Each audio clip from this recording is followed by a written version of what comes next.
Good afternoon and welcome to the Midday News. Here's what we have in the bulletin. Government signals end to JPS license amid service concerns. Another round of political tension is boiling over in St. James over the removal of political billboards.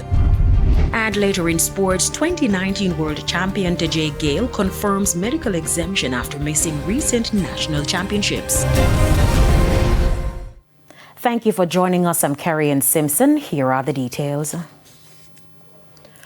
A shocking announcement by the government this afternoon that it will not be renewing the current license of the Jamaica Public Service Company, JPS. In making the announcement at a press briefing this morning, Energy Minister Darrell Vaz cited the need for a new framework that better serve Jamaicans. Details in this report. I wish to advise the country that this morning in my capacity as Energy Minister, I wrote the Jamaica Public Service Company and gave formal notice of the government's intention upon expiration of the current all-island license not to renew under existing terms. According to Energy Minister Darrell Vaz, the decision was taken pursuant to Condition 20 of the Terms of Conditions of a JPS license. Mr. Vaz says the government's position comes as the existing agreement with the electricity provider no longer aligns with the country's energy goals or the expectations of consumers, many of whom have long complained about high electricity costs and inadequate service. Let me make it clear, it is not the intention of the government of Jamaica to take charge of the operations of the JPS. Prior to the expiry of the current license in 2027, we intend to renegotiate new licensing terms and conditions with potential investors which are favorable for the people of Jamaica. My statement to the media at this time is intended to provide clarity and transparency around the government's objectives, the process that is underway, and to reiterate our commitment to securing better outcomes for the Jamaican people. And with the country in high spirits for the upcoming elections, which are constitutionally due by September, Mr. Vaz further explained why the government made such a decision at this time. This is the first opportunity presented to the current administration to negotiate real changes which benefits our country and its people. The action I have taken today on behalf of the government of Jamaica in giving formal notice to the JPS of the government's intention to acquire the licensed business at the expiration of the term of the license is a step towards achieving change which our country now demands. The Energy Minister says a comprehensive review of the sector is underway with the goal of introducing new policies and possible competitive frameworks to modernize Jamaica's electricity supply. JPS's current license is set to expire in 2027, but Minister Vaz says planning for a transition must begin now, where there will be increased renewables on the national grid. O'Shane Masters, TVJ News. To a TVJ News follow-up, medical technologists remain off the job. The workers at Cornwall Regional, Falmouth and Savannah Lamar hospitals are fed up with what they say are years of neglect over their welfare and working conditions. When contacted, the Western Regional Health Authority say they would provide an update on the issue. For now, the hospitals have moved to outsourcing the investigation of blood tests to private facilities. Disruption in Seaford St. Thomas on Monday after residents took to the streets to express their opposition to a mining operation taking place in the area. It's alleged that the operation is corroding their only source of potable water. Patience is wearing thin among residents in Seaford St. Thomas who say they're experiencing a water crisis. With no water in their pipes for years, they've become heavily reliant on water supply from a river in their community. But now, according to the community members, the river is unfit to use. The culprit, a licensed mining company in the neighboring community of Hillside. There's a mining operation taking place in this area, and it is being done in a very reckless and irresponsible manner. As early as 5 a.m., the water is dirty. And as late as 9-10 o'clock in the night, the water is also dirty because of the mining operation that is taking place down in the community of Hillside. The oil and the other contaminants from the equipment is also in the river. right? It's killing the aquatic life. When our news center visited the river, we noticed streaks of a green, mucky substance. The residents told us this is the best the river has looked in weeks. The mining of the river, that's up on the hillside, coming down in the dirty water. Just the mining, cause the water too dirty like that. Yeah, and it can't use. Because you can't wash your white clothes, you can't wash no color clothes in a dirty water. Because it's going to be dirty. People cannot find water to cook. People cannot find water to drink. Residents have complained that they are unable to flush their toilets. The issue is not us stopping the mine or stopping the employment of persons that are employed to the mines. But we need to coexist. The community now thirsts not just for water, but for answers. They're appealing to authorities from the mining ministry to intervene and regulate the operators of the mining company. The residents are also calling on the National Water Commission to restore the water supply in their pipes. Kerry and Simpson. And things got heated during a town hall meeting with residents of Seafort on Monday. Minister with responsibility for water, Matthew Samuda, was put to task to provide an immediate solution for the residents' long-standing water woes. This evening, not weekend, not next week. No. If the water trucks, what are we doing? Water trucks they go at home.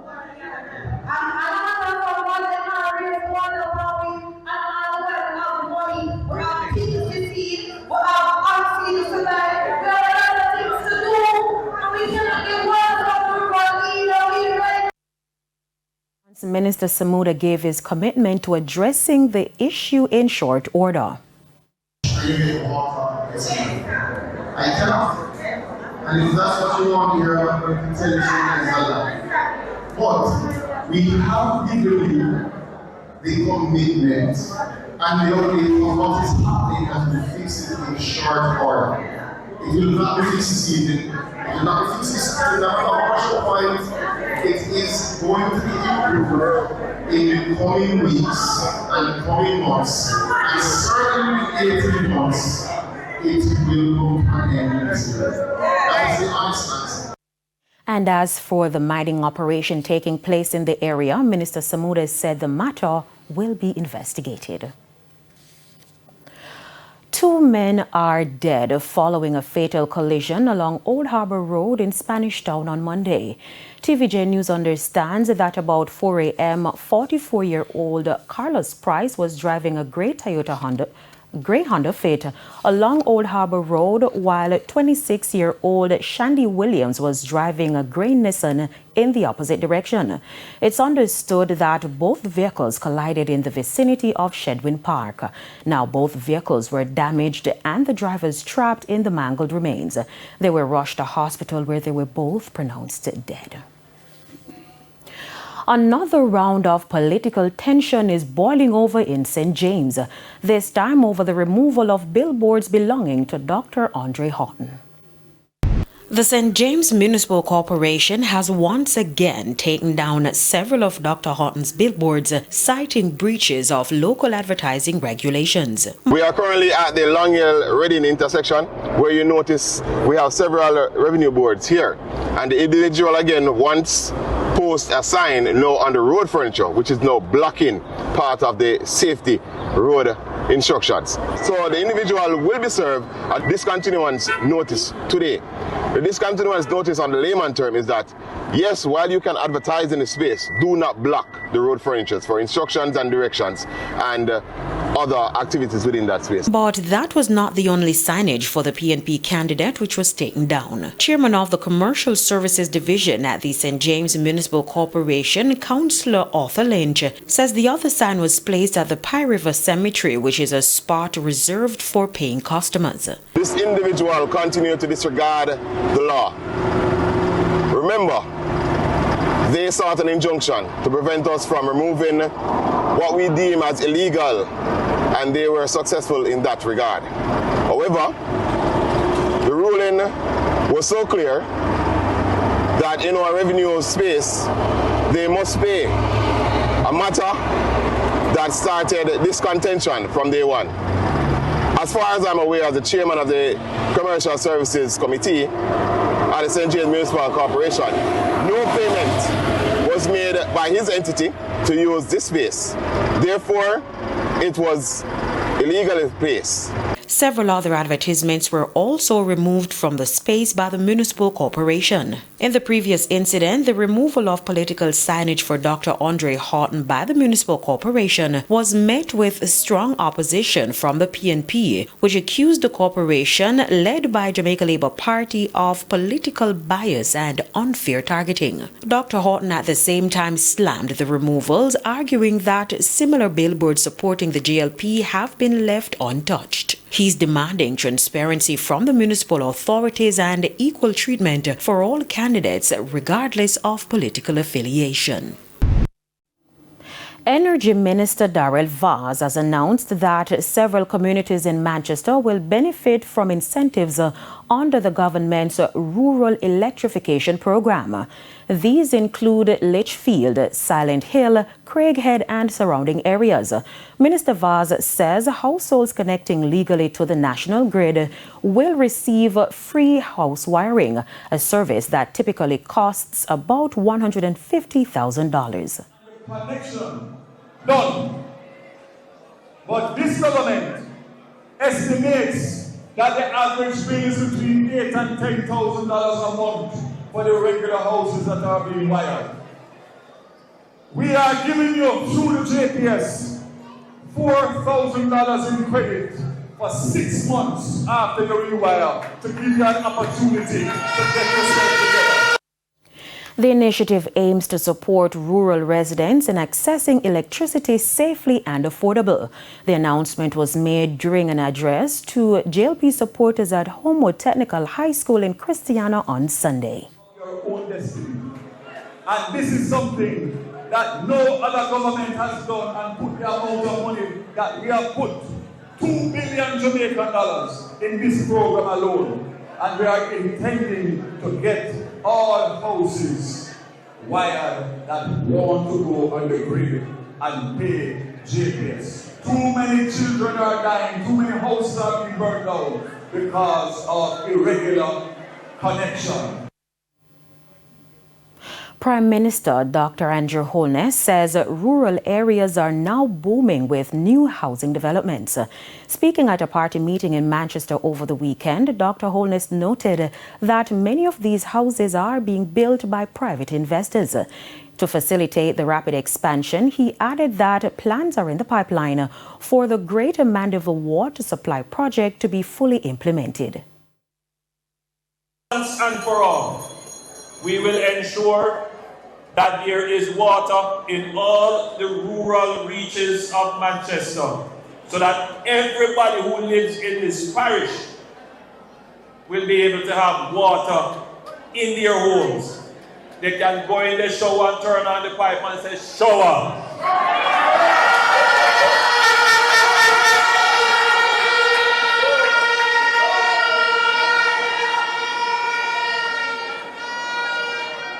And we decided that this is something that we have to do as part of our general rural development strategy.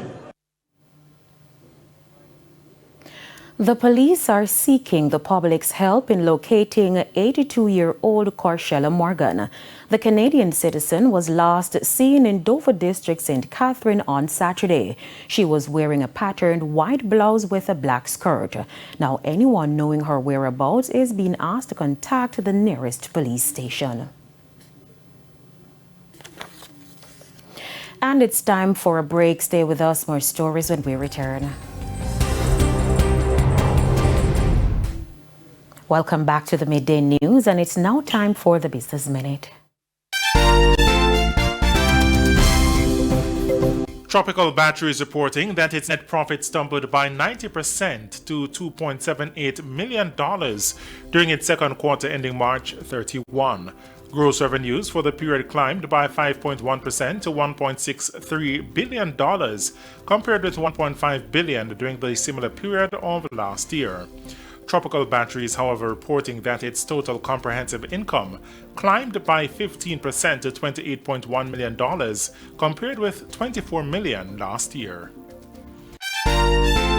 And two top European Central Bank officials are warning that a stronger euro could hurt the already fragile Eurozone economy, especially as the region braces for new US tariffs.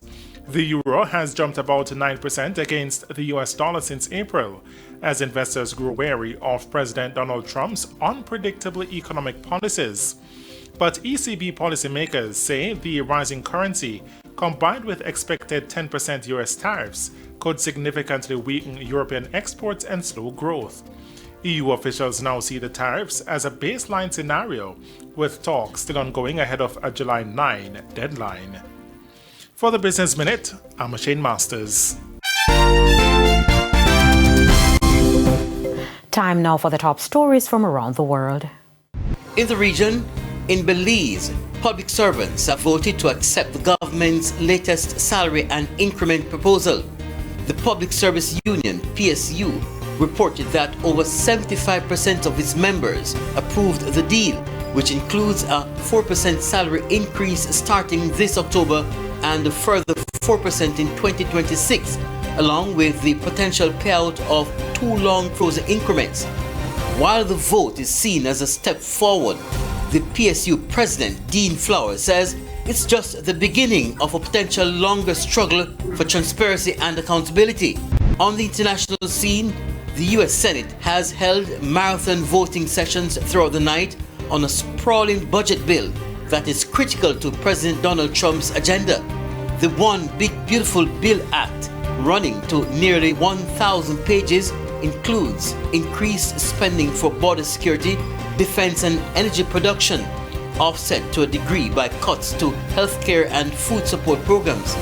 Its fate hangs in the balance as Trump's Republicans, who control both chambers of Congress, remain split over how much to cut welfare programs by as they seek to extend tax breaks.